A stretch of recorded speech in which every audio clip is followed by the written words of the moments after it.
The general budget from next year is going to be starkly different from what we have seen over the past several years. To know how and why, we are joined by one of the key architects of the general budget, Shaktikanta Das. He is Economic Affairs Secretary with the Government of India. Welcome, Mr. Das, to DD News. So how will the contours of the general budget change from next year? You see, there are three major changes which we are undertaking in the budget for next year. First, the presentation of the budget is being advanced by about a month. We expect the budget to be presented around the 1st of February. Secondly, the earlier plan and non-plan classification of accounts, the plan and non-plan classification which existed in the budget, that classification is being merged, and now the classification will be revenue and capital. So therefore the plan non-plan breakup, it goes. Third thing, which is a major thing which we are doing, continuing since 1924 and making a very big departure. What the government is going to do is, and what we are doing is that the railway budget will be a part of the general budget. So these are the three major changes which we are undertaking. It's just some months to go for the general budget presentation then. So has the groundwork already begun on these reforms? See, we had started work on all these three major changes quite some time ago. And once the government took the decision, immediately the instructions and the circulars to various ministries, they were the pre-budget meetings relating to expenditure provision for the current year revised estimates and for the next year's budget estimates. All those meetings have started by the Department of, by the budget division of the Department of Economic Affairs. Revenue Department also has started the pre-budget consultations with the various stakeholders. And so far as the Finance Minister's interaction with major stakeholders, pre-budget consultation that is concerned, that is also planned to be held in advance. So therefore all the preparations have been roughly advanced by about a month, and preparations are very much under control, and we will be able to present it around 1st of February.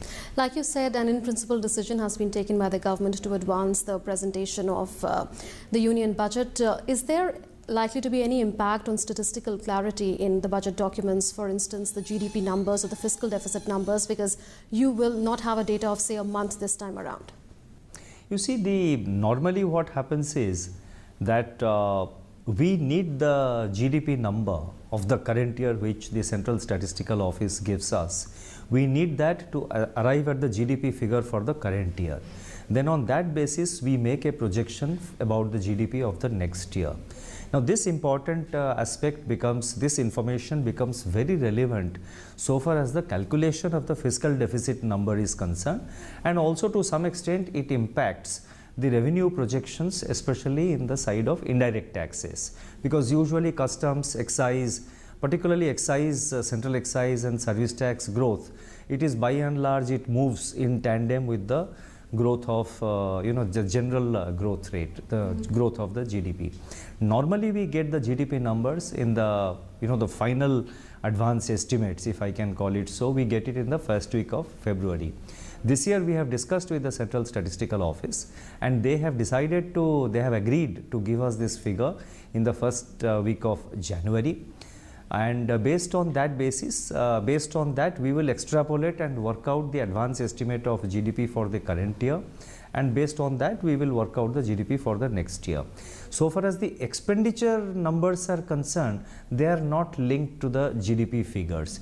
So therefore this year we are adopting this extrapolation approach, and from next year onwards the Department of Statistics has already initiated a process whereby the data collection will take place sufficiently in advance, so that we get the the advance estimates in the first week of January. Why was the decision taken to merge railway and general budget? How will that impact governance? You see, before I talk about merger of railway budget with the general budget, I also must mention why we are advancing the date of the budget. The date of the budget is being advanced because today, in the present arrangement, what we do is that we take a vote on account for 2 months. And then the main budget gets passed sometime, main budget and the finance bill, they get passed sometime in the third week of May. So therefore what happens is that the revenue figures, the particularly where there are legislative changes, especially with regard to the indirect taxes. For example, take the case of service tax. Now, if service tax, if there is any legislative change, we start getting the revenue only after 1st June. So, first 2 months revenue we lose. Now, it will not happen because the finance bill would have been passed before 1st of April. Similarly, in the expenditure side also, sometimes departments complain that they don't have the full budget available with them, so they are not able to plan their expenditure properly. Now, when the main budget is passed before 1st of April, the entire budget will be available with the ministries and they'll be able to plan their expenditure for the current year. Third, the new schemes announced in the budget can be implemented only after the main budget is passed. Now, when the main budget gets passed before 1st of April, they can start the implementation of those schemes. Now, with regard to the merger of the railway budget with the main budget, you see this practice has been continuing since 1924 from the British times, based on the report given by what's called an Ackworth report. Now, that time the size of the railway budget was almost similar to that of the general budget, and being a commercial organization, it was expected that railways will contribute their surplus to the general revenues. That was one of the prime focus areas. Today, after so many decades, the position has changed. Railway budget today represents just about 10% of the general budget.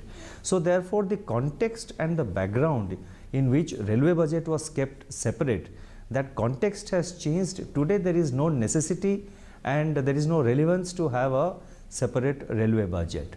That is number one. And also to that we must add the fact that there is no legal or constitutional requirement to have a separate railway budget. And by doing this, there are some significant positives which we are gaining. The positive which we are gaining is that now railways come to the center stage of our fiscal policy. Of our planning and fiscal policy. Look at the highways sector. The highways sector has been all along a part of the general budget, and the highways sector has grown significantly with budgetary support as well as the various kinds of extra budgetary support, like through instrumentalities like the annuity payments, the PPP, So there will be a multimodal transportation planning. Yeah, absolutely. So this will enable us to bring railways to the center stage, and railways will get greater attention. And you are absolutely right, this will also facilitate a multimodal transport planning between railways, road transport, inland waterways, civil aviation. You can plan a kind of a multimodal transport planning can be done. Okay, so that's the holistic view that the government wants to take. Why has the government decided to do away with the distinction between plan and non-plan expenditure? Because this has been in the offing for very long, and this is the first time that will be implemented after years together. And why are we making that shift from the distinction between plan and non-plan expenditure to the distinction between revenue and capital expenditure? Various committees have in fact recommended over the years the removal of the plan and non-plan classifications. The main reason is that over the years, plan expenditures are generally considered as good expenditure and non-plan expenditures are considered as bad expenditure. So, and every government always wants to, whether it's a central government or it's a state government, every government wants to show a higher plan expenditure, a higher plan outlay. So, as a result, what happens is that the provision for non-plan expenditures, they always, they do not get the kind of importance they deserve. When we remove the plan non-plan distinction, we can take a holistic view of government expenditure and allocate our resources much more judiciously, taking into account the actual requirement of various sectors, and this will enable us to have a holistic view of the entire budget. So in fact, railway budget becoming a part of the general budget, removal of plan non-plan classification will present an opportunity before the government to take a holistic view of the budget and allocate resources on the basis of actual need and priority. Okay, let's talk about the GST now. How will the GST rollout impact the budget process? As things stand, the GST is expected to be introduced on 1/4/17, and the Department of Revenue as well as the state governments are fully prepared and geared to introduce it from 1/4/17. Since the finance bill will get passed before 31st of March, The GST legislation and all should be also getting passed well before that. In fact, I would expect the tax legislations hopefully will be introduced in the winter session of the parliament, and But also are you in keeping the some room open for GST projections, uncertainty in the budget, just in case these things don't work out, though this is work in progress and it is expected that the GST Council will be able to zero in on tax rates and slabs? You see, currently the approach is that from within the GST, the central government should be able to generate some extra funds to compensate the states for any possible loss which they may incur for having introduced GST. Many of the states which are consuming states are not likely to incur any revenue loss. Perhaps they will get more revenue. It's only the manufacturing states which in the initial 2 to 3 years perhaps will incur some loss. So to compensate that, it is expected that the GST from within itself will generate certain revenues, additional revenues, which will be available to the center. The proposal to have a cess on certain luxury goods and certain other kinds of goods like cigarette, tobacco and all that. So center will get that money mainly to compensate the states. So therefore that will be the GST projections will be very much factored into the budget projections. Will there be a sheer change insofar as the indirect tax proposals are concerned in the budget, because the GST rates will be decided by the GST Council, and those rates in indirect taxes which were left out of the GST framework alone would be reflected in the budget? In fact, you are right. You see, the finance bill is going to be a much more compact document. Currently what happens is there are based on the so many requests and representations, there are always several changes which are undertaken in excise, in service tax, in customs. Now that we have a unified GST, of course customs will remain separate, but central excise, service tax, they become a part of GST. So the number of changes which you saw earlier in the indirect taxation side, those changes are they will not be there. And so therefore it will be much thinner and slimmer finance bill so far as the indirect taxation is concerned. That will be a relief for journalists who see the pages for us together. But two quick comments. One on whether there will be greater focus on outcomes in the next budget, besides of course output quantification, and the second being, are you confident that the fiscal deficit target would be met, because the figures are out for the first 6 months of this fiscal and they are at a 20-year high at 4.48 lakh crore. You see, typically the fiscal deficit always looks high in the first half of the year because the revenues start coming in the second half of the year. First half we get revenues, but bulk of it, it comes like this, then it picks up in the second half. Whereas the expenditures are evenly paced. So there is always a mismatch between your revenues and expenditure in the first half of the year. As we proceed as we go about in the second half of the year, what happens is that the revenues start coming in and it gets evened out. So therefore we are quite confident that the fiscal deficit number for the current year, namely that is 3.5%, will be achieved. That is a fiscal target which was spelled out in the budget, and it will be achieved and it will be maintained. And what's the growth target likely to be? For next year we are working on it, I cannot say, but for so far as the current year is concerned, it will definitely be higher than what we achieved last year. Last year we achieved 7.6%. This year we expect to do better, because last 2 years, the agriculture sector had not shown good growth because of the 2 consecutive years of drought. So this year, with a good monsoon, we expect agricultural growth to be 4% or 4.5% plus around. It could be a little higher also. So agriculture is going to contribute significantly to the GDP of this year. We expect to exceed 7.6%, which we achieved last year. All right. Thank you so much, and all the very best for a unified and reformed budget from next year. Thank you.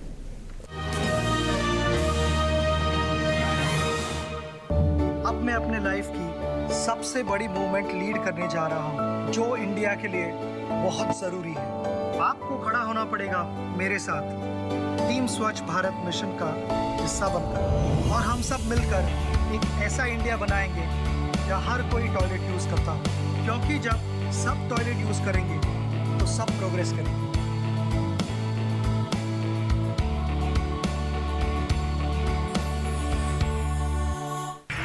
मैं नहीं मानता कि तंबाकू जानलेवा है। मैं नहीं मानता कि तंबाकू जानलेवा है। मैं नहीं मानता तंबाकू जानलेवा है। चाहे हम कुछ भी कहें, कुछ लोग हमारा संदेश नहीं सुनते। मैं नहीं मानता। तंबाकू जानलेवा है, ये चेतावनी हर पैक पर है। इसे पढ़िए और इस पर विश्वास कीजिए।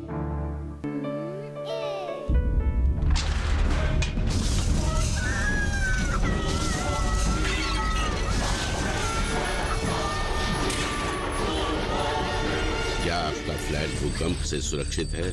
नया फ्लैट खरीदते वक्त किसी स्ट्रक्चरल इंजीनियर से सलाह लें। क्या यहाँ सॉइल टेस्टिंग किया गया है? क्या घर नेशनल बिल्डिंग कोड के मुताबिक बना है? याद रहे, घर सुरक्षित तो आप सुरक्षित। आपके हित में तत्पर NDMA. I really like cars. So just 2 weeks into the job, they gave me a company car. A big company car. It's got 14 wheels and quite the ground clearance. It can go pretty much anywhere. But it's not the easiest thing to park. The acceleration is decent. The handling is shaky. The engine noise is deafening. AC? Well, you can't have everything. But you know what? I love the gun. We are India's most exciting workplace, and we are making you an offer. The Indian Army. Live a life less ordinary. नमस्कार।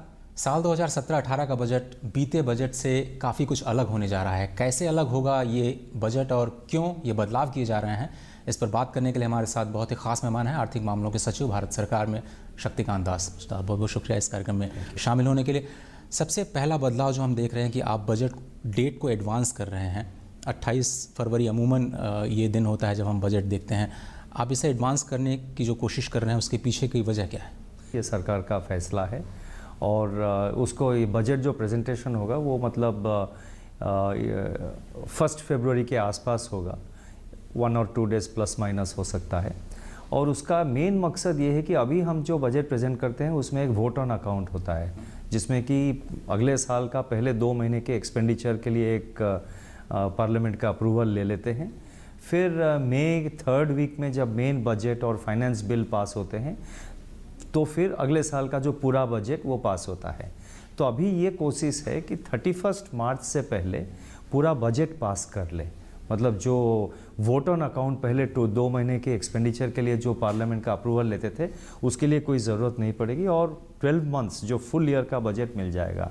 इससे ये फ़ायदा है कि जो ministries और departments है वो अपना जो एक्सपेंडिचर जो खर्च कर रहे हैं वो अच्छी तरह उसको प्लानिंग कर सकते हैं।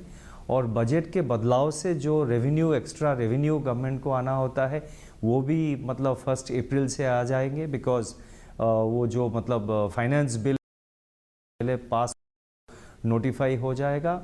और तीसरा चीज़ ये है कि जो नए स्कीम्स होते हैं अगले साल वो भी 1 अप्रैल से इम्प्लीमेंट हो पाएंगे, क्योंकि अगर फुल बजट पास नहीं होता है तो नए स्कीम्स जो है उसको इम्प्लीमेंट नहीं कर पाते हैं। ये एक रेगुलेशन है।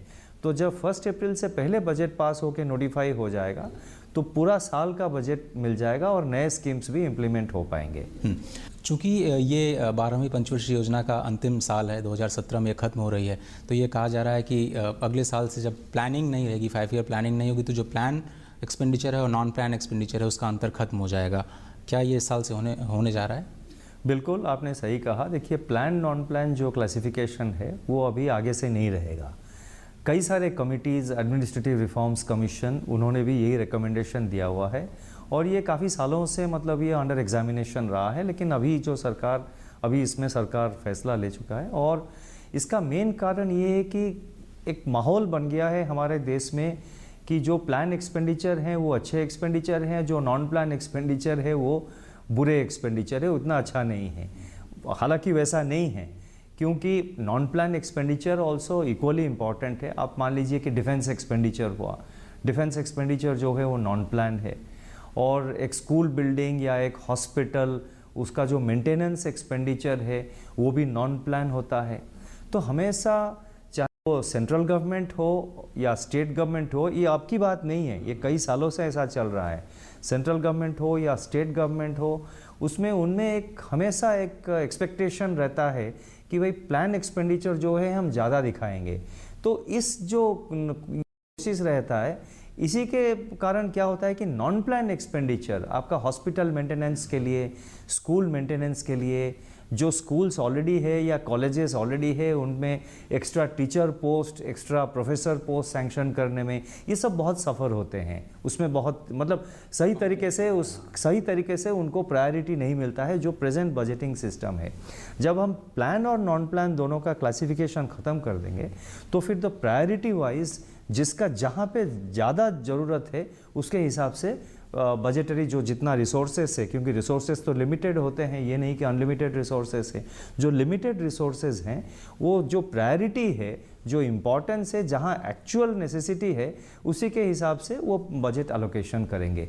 तो हमारा ये मानना है कि ये मतलब this will lead to better budgeting and it will lead to better allocation of resources. जो लिमिटेड रिसोर्सेज है उसको मतलब जब हम डिस्ट्रीब्यूट करते हैं मिनिस्ट्रीज में, ये बहुत ही साइंटिफिक और इट विल बी बेटर। एक जो तीसरा बड़ा फैसला जो आपने किया वो रेल बजट इस साल से नहीं होने जा रहा है, तो क्या हम आम बजट को देखेंगे कि उसमें रेल बजट जैसे भाषण अलग से था तो कुछ बड़ा बजट हो जाएगा इस बार का? आप कैसे अगर ये मिलाने जा रहे हैं आप आम बजट और रेल बजट को, तो उसमें क्या बदलाव देखेंगे? देखिए, इसका मेन जो रीज़न है इसके लिए कोई रेलवे बजट जो अलग है वो एक कन्वेंशन के तौर पर मतलब चल रहा है 1924 से, लेकिन अलग होने रेलवे बजट अलग रखने के लिए ना कोई कॉन्स्टिट्यूशन में कोई प्रोविज़न है ना किसी कानून में कोई प्रोविज़न है। ये एक कन्वेंशन मतलब जैसा चल रहा था। आज की स्थिति में इसका कोई जस्टिफिकेशन नहीं है। एक टाइम था 1924 जब ये शुरू हुआ था, तब रेलवे बजट का साइज़ जितना था जनरल बजट का साइज़ उसके आसपास था। तो रेलवे बजट का जो कमर्शियल बॉडी है वो उसका जो सरप्लस है वो जनरल बजट में कंट्रीब्यूट कर रहे थे, लेकिन आज जो स्थिति है वो अलग है। जनरल बजट है 20 लाख करोड़ के आसपास और रेलवे बजट जो है उसका वो 10% के मतलब बराबर है। तो इसको इसीलिए रेलवे बजट को अलग रखने की कोई जस्टिफिकेशन नहीं है। और थर्ड पॉइंट जो है वो बहुत ही इम्पॉर्टेंट है, जब रेलवे बजट मेन बजट में मर्ज हो जाएगा, सरकार का जो प्लानिंग का फोकस है, जो फिस्कल पॉलिसी का फोकस है, वो रेलवे पर ज़्यादा मतलब उनको इम्पोर्टेंस मिलेगा। तो इसमें से अब देखिए, जैसे कि रेलवे में पहले रेलवेज़ अलग से एक डिविडेंड देते थे सरकार को, अभी वो डिविडेंड नहीं देंगे, इसीलिए उनको रेलवेज़ को भी एडिशनल एक्स्ट्रा कुछ रिसोर्सेस मिल जाएंगे जो कि वो उनके कैपिटल एक्सपेंडिचर के लिए, नए ट्रैक्स बनाने के लिए या फिर ट्रैक डबलिंग के लिए उसमें वो खर्च कर सकते हैं। तो ऑन द होल जो है ये मतलब रेलवेज़ के लिए बेनिफिशियल रहेगा और रेलवे का जो फंक्शनल ऑटोनॉमी है उसमें किसी तरह का बदलाव नहीं रहेगा। वो जैसे कमर्शियली मतलब कमर्शियल अंडरटेकिंग के तौर पर काम कर रहे हैं उसी तरह वो काम करेंगे। उनका जो इंडिपेंडेंस है, फंक्शनल ऑटोनॉमी है, उनका जो फाइनेंशियल डेलीगेशन वगैरह है, मतलब चेयरमैन रेलवे बोर्ड का जो डेलीगेशन है, रेलवे बोर्ड के जो डेलीगेशन है, वो वैसे के वैसे ही रहेंगे। सर, बहुत सारी चुनौतियां होती हैं बजट बनाने में जो कि आपकी टीम काम करना शुरू कर चुकी है। एक अलग से चुनौती जीएसटी को लेकर के है। क्या आप मान के चल रहे हैं कि 1 अप्रैल से जीएसटी लागू होगा और उसके जो प्रावधान होंगे वो बजट के प्रावधान में शामिल किए जाएंगे? बिल्कुल, जीएसटी 1/4/2017 से लागू होगा। इसके लिए हमारे फाइनेंस मिनिस्ट्री के जो रेवेन्यू डिपार्टमेंट वे और सारे स्टेट गवर्नमेंट के जो टैक्स डिपार्टमेंट्स वो मिलके काम कर रहे हैं। 1/4/17 से जीएसटी ज़रूर लागू होगा और हमारा ये एक्सपेक्टेशन है कि शायद विंटर सेशन में ही, पार्लियामेंट का विंटर सेशन में ही ये जो जीएसटी लेजिस्लेशन पास हो जाए ताकि वो 1/4 से 1 अप्रैल अगले साल 1 अप्रैल से इंट्रोड्यूस होने के लिए वो बहुत मतलब हेल्पफुल रहेगा। और स्टेट्स भी इसी दिशा में कोशिश कर रहे हैं। जहाँ तक अगले साल का बजट का सवाल है, क्योंकि हम बजट मतलब 1 फरवरी के आसपास प्रेजेंट करेंगे, तो ये जो जीएसटी का जितना लेजिस्लेशन है वो भी सब पास होके वो सारे नोटिफिकेशन वगैरह जो है 31 मार्च से पहले जनरल बजट के साथ साथ वो भी नोटिफाई हो जाएंगे। अब हम थोड़ा सा बजट प्रक्रिया पे आते हैं और अगर बजट बनाने की बात करें तो उसमें सबसे इम्पॉर्टेंट जो फैक्टर होता है वो ग्रोथ रेट का होता है। जो ग्रोथ प्रोजेक्शन है वो अगले साल के लिए कुछ आपने सोचा है अभी तक? जी देखिए, हम CSO जो है सेंट्रल स्टैटिस्टिकल ऑफिस, वो हमेशा इस साल का, जिस साल में हम बजट बनाते हैं उस साल का एडवांस एस्टिमेट्स, जीडीपी का क्या ग्रोथ रहेगा उसका एक एडवांस एस्टिमेट फरवरी 1st वीक में देते हैं। हमने उनके साथ काफ़ी डिस्कशन इससे पहले किया हुआ है, वो जनवरी 1st वीक में वो दे देंगे और उसमें से हम एक एक्स्ट्रापोलेट करेंगे कि इस साल का क्या जीडीपी ग्रोथ रहेगा और आधार पर अगले साल का जीडीपी प्रोजेक्शन हम कर देंगे, जैसे कि हमेशा करते हैं। और अगले साल से लेकिन वो CSO ने, स्टैटिस्टिक्स डिपार्टमेंट ने, उन्होंने कुछ बहुत सारे कदम उठाए हैं, जिसमें कि जो कलेक्शन ऑफ डाटा है वो मतलब थोड़ा एडवांस उनको मिल जाएगा। और अभी जो स्टैटिस्टिक्स वो दे रहे हैं फरवरी में, वो जनवरी फर्स्ट वीक में दे पाएंगे। जहाँ तक इस साल की ग्रोथ की सवाल है, इस साल पिछले साल जो ग्रोथ था 7.6%, इस साल हम उससे बेटर परफॉर्मेंस आने की बहुत मतलब उम्मीद रखते हैं और वही भी होगा। पिछले 2 साल जो एग्रीकल्चर ड्राउट के कारण, बारिश ना होने के कारण वो एग्रीकल्चर ग्रोथ बहुत ही कम था और ऑलमोस्ट नेगेटिव के आसपास, ज़ीरो ग्रोथ उसके आसपास, या बहुत ही कम था वो। इस साल हम ये एक्सपेक्ट कर रहे हैं कि एग्रीकल्चर अच्छा मानसून, अच्छा बारिश भी हुआ है, तो एक्सपेक्टेशन ये है कि इस साल ग्रोथ, एग्रीकल्चर का जो ग्रोथ है वो 4-4.5% के आसपास रहेगा, शायद 4.5% से भी ज़्यादा होने का चांसेस है। तो वो जो है जीडीपी को कंट्रीब्यूट करेगा, तो इसीलिए इस साल का ग्रोथ डेफिनेटली 7.6% से ऊपर ज़्यादा रहेगा। फिस्कल कंसोलिडेशन को लेकर के पूरे निवेशकों की, दुनिया भर की निगाहें भारत की अर्थव्यवस्था की तरफ हैं, क्योंकि एक ब्राइट स्पॉट अभी पूरी दुनिया में दिख रहा है। क्या हम उस कमिटमेंट को लेकर अभी चल रहे हैं? देखिए, पिछले साल हमने 3.9% अचीव किया हुआ है। इस साल का करंट ईयर का जो टारगेट है 3.5%, वो भी हम अचीव करेंगे। और जो फिस्कल कंसोलिडेशन का पाथ सरकार ने अपनाया है, वो देखिए, अभी जो हमारा जो मैक्रो इकोनॉमी जिसको कहते हैं, हमारा जो अर्थव्यवस्था है, वो अर्थव्यवस्था का सबसे बड़ा स्ट्रेंथ ये है कि हमारा जो फिस्कल डेफिसिट और जो फिस्कल कंसोलिडेशन रोड मैप है वो बहुत ही रोबस्ट है और उसको हम मतलब उसको पिछले साल, इस साल बिल्कुल इम्प्लीमेंट कर रहे हैं। और इस साल का जो बजट है उसका इनफैक्ट सबसे बड़ा, उसका स्ट्रॉन्गेस्ट पॉइंट ये रहा है कि हमारा जो फिस्कल डेफिसिट वो फिस्कल रोड मैप के हिसाब से फाइनेंस मिनिस्टर साहब ने प्रेजेंट किया हुआ है। ये सबसे बड़ा स्ट्रॉन्ग पॉइंट है बजट का। और ये सिर्फ हम नहीं कह रहे हैं, देश में और देश के बाहर भी इंटरनेशनल और नेशनल डोमेस्टिक, हमारे देश के अंदर जो एक्सपर्ट्स है, बाहर जो एक्सपर्ट्स है, सभी का यही मानना है कि ये मतलब एक बहुत अच्छा कदम है और आगे भी वही सरकार का जो पॉलिसी है वो वही रहेगा। बहुत बहुत शुक्रिया हमें वक्त देने के लिए, और बजट प्रक्रिया को और भी सफल बनाएं, आपके लिए यही शुभकामनाएं हमारी। Thank you.